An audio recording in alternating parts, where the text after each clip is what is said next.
In this video I'll be showing you the Wolverine tank by Archon Studios. And is it any good?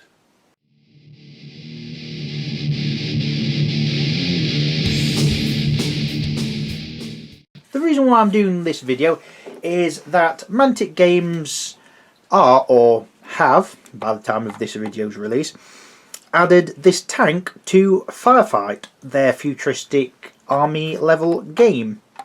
This can be used by many different forces: the Plague, GCPS and the Marauders. Not Maison Labs, and their reason is it's not high tech enough. I think it's more, well, I like to think it's more to do with the fact that the Maison Labs is more of a scientific branch, and they don't really use a massive army. They're a small army at best. So I don't think this is in their style per se. However, when Mantic release it, it comes with a second turret, which is a lot smaller and is just a little turrety thing to be a transport variant. Well, this is a, well, battle tank.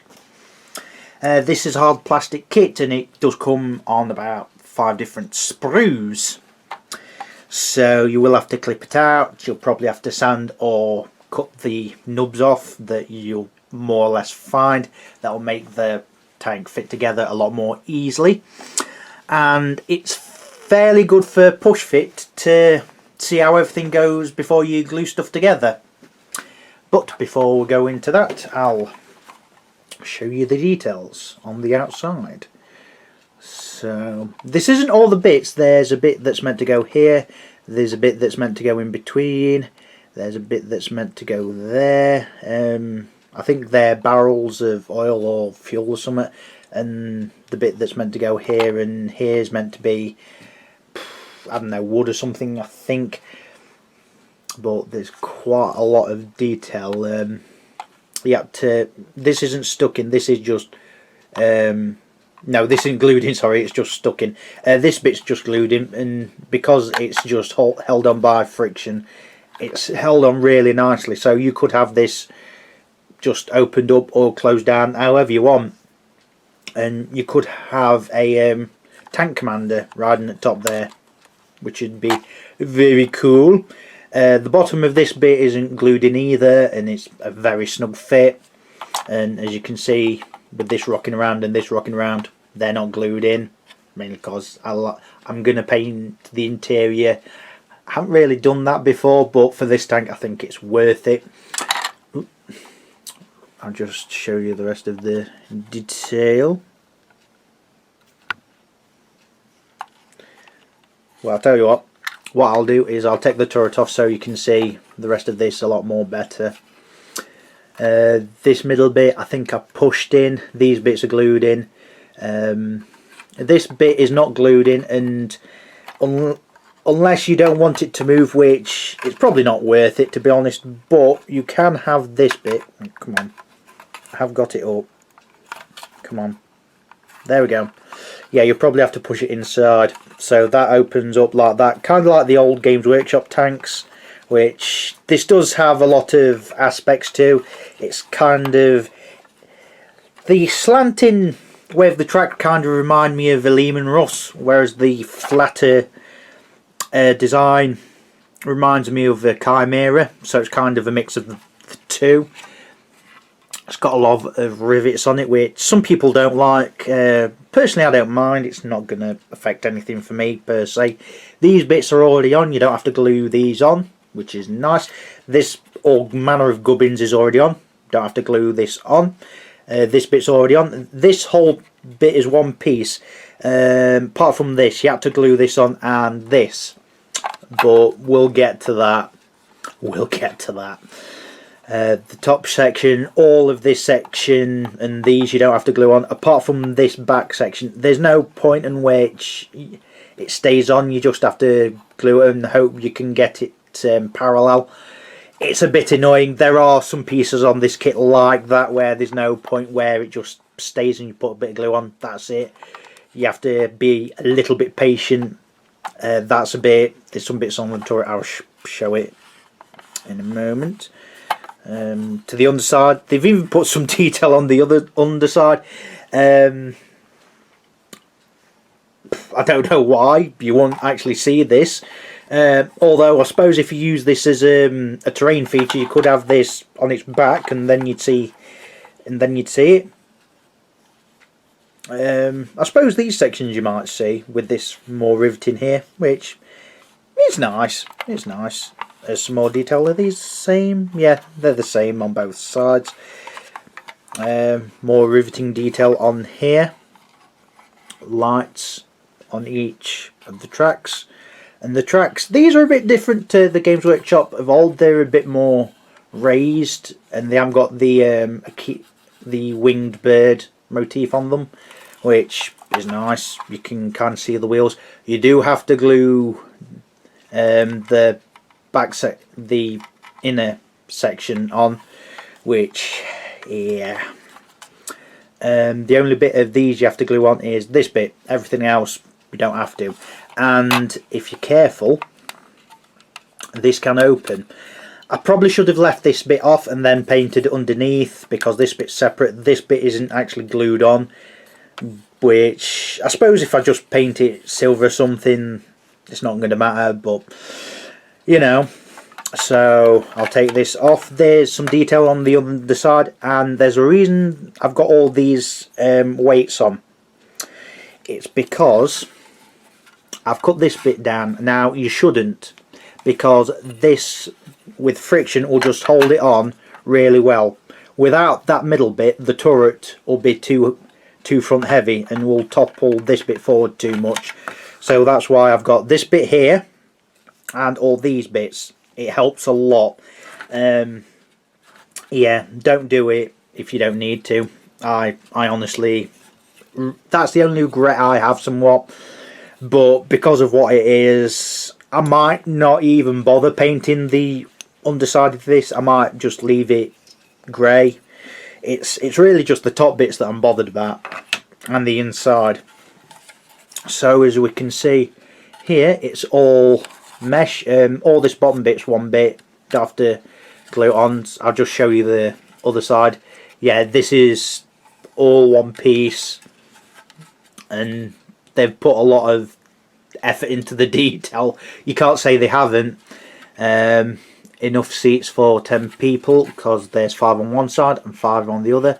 This is one bit, and this is another bit that glues onto here, and that's one side of the, oh no, it's not a side of the track, is it? This bit's a slight problem. We'll get to that with the instructions, but you can see a lot of detail on there. The only bit you have to glue on is the door, and the door is not glued on actually, that's just friction held on. So if you're not careful, like I've just done, it's just fallen off. But I suppose once you've got it where you want it, you can glue it on, and it will, come on, it will, there you go, it'll hold on. You could have it just open a little bit with someone running through or something, your choice. There's some details at the front as well, not as much. There's no pilot area or anything like that, but still not a bad amount of detail. There is something that meant to go there, which I'll show you the extra bits. I'm going to leave them off for painting if you haven't noticed. And this little hatch here I've not glued in either, so I could have it where it's up here if I wanted, or not actually put it in at all. But it's really nice they've thought about that. I don't know if the friction fit was accidental or on purpose, but you know. So that's all that. So come to the turret. This section obviously don't have to glue on. If the wobbling annoys you, then you probably should. I've got some HMG weapons that I might, because I've got a second one, magnetise to fit on there, just in case there's a anti-tank, sorry, an anti-personnel variant of this. Yeah, there's a lot of bits of the turret, the top pipe, you need to glue on. This bottom, I don't know if it's weight or a bounce or whatever, you need to glue together. This bit you need to glue together, and there's no end section to see where it goes. It's just round, so you've got to be careful. I think I've got it pretty straight on. I think I've got it pretty good. This section is just frictioned, as is that, but I've pushed in too far, and I don't think there's any way to get it out, which I'm not that mad. I don't think I can get it out. No, I think that's stuck in there, which I'm not too bothered about. These are all glued on, and there's no point of reference where to put them. It's just basically put them and hope for the best. If you've got OCD or anything like that, that is going to really annoy you, unfortunately, but I've tried my best with it. I think I've got it fairly decently. Yeah, this section's smaller than this only because it fits around this section, because the turret's on one side. This section's glued on, this section is glued on as well. And yeah, it's really, really nice actually. It's nice to have a tank kit that's reminiscent of the olden days, to put a better word on it, I suppose. But I shall show you the extra bits. So like these fuel canisters go on here, they come in 2 sections each. These sections, there's 2 of them. Now where they go is on here. They go on like that, and they hold on, but obviously because they're not glued on, they'll fall off. They're there just to cover the detail, and I don't... can you actually make that out? I don't think you can really make that out without it being painted. They're probably a bit too thick. You'd probably have to thin them, I suppose. But I'm probably going to have a go at painting them sections. What else we got? This section, I've got no idea where it goes. They look like mines. I've got no idea. These 2 pieces. This smaller one goes on the turret here. I think it's a bit of wood or bedroll or something. And this larger one goes on here, I believe, like that. I think that's a bit of wood, looking at the detail. This is all one piece actually, as is... oh no, this was 2 pieces actually. I don't know if this is wood or some bedroll or something, but there you go. This is the piece that goes... it goes in... oh no, it does go there. No, goes there. Don't know what it does, if it's some sort of energy generator or steam or something. I might put it in, I might not. See how I feel. These 2 extra bits, no idea where they go. I suppose you could put them where there's no rivets, I guess. These, there are 2 of them. And there is points where they go on. They go sideways and they're slanted, so they'd end up like that. Or, let me get it the other way, like that. Now, I suppose that's more for realism, to get the shovels out, because if you check on the detail, they're more like digging tools to try and dig the tank out. But for me, it feels better just having them more like that, so they're straight up, but or sideways on, I guess. But I might not even put them on. I might do, I might not. It's a personal preference. And we've also got, if you've recognised any old Space Marine vehicles or any Imperial vehicles from Games Workshop, little smoke launchers. Now these, because there's little divot, yeah, there's little port, is meant to go on there, like that sort of. I don't like that per se, and I might not put it on, but I might. This kit is pretty decent, all things considered. If you want to glue all this together, it's not going to matter for firefight, because line of sight isn't from where the turret's facing, it just basically any point of the whole of the vehicle. They are selling them in squadrons of 3 on Mantic site at present, but I have been told they are going to sell them individually at some point. You can actually buy these currently on their own, but you won't get the resin transport variant turret. You'll just get the big tank turret. But what I've found is if you get a 40mm base, put this on top, and it's not that bad a fit.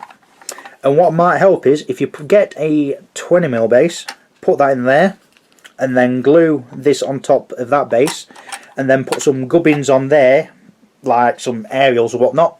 You've got the troop transport variant. I know it don't look as good as the ones that Mantic do, but it's alright. The tank retails for about 27 quid, which in this climate is absolutely fantastic. There is one problem, however, and it's to do with the instructions. The box doesn't include any instructions, so what they've done is included a QR code which you scan to get the instructions. This, however, because here they are on my phone. Now, my phone's not the biggest, but it's not the smallest either. It's pretty decently sized. My eyesight's good enough to see this. What if your eyesight isn't?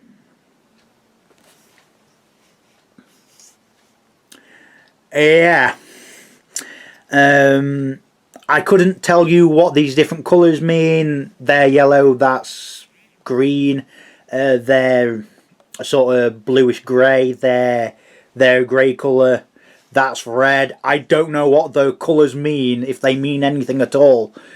I mean that's not a bad instruction. Those bits are a bit terrible if your eyesight's pretty poor.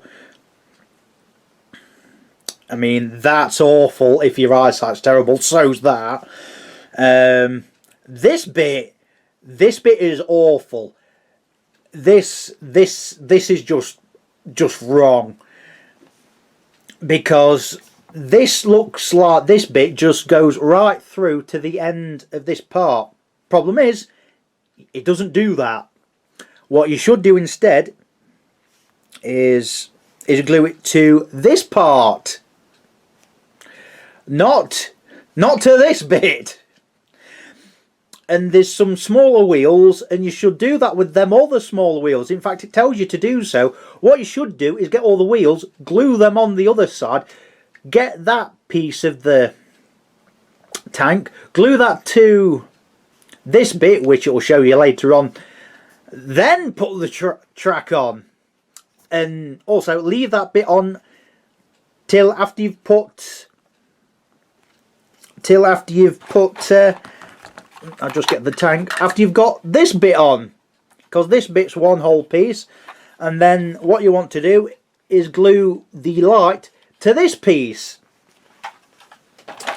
It's really frustrating, because apart from that, the instructions aren't too bad, unless your eyesight isn't that good, which in that case you are really going to hate these instructions. I really wish it weren't the case, but I mean, you can zoom them in, but even so, they need to be bigger than this.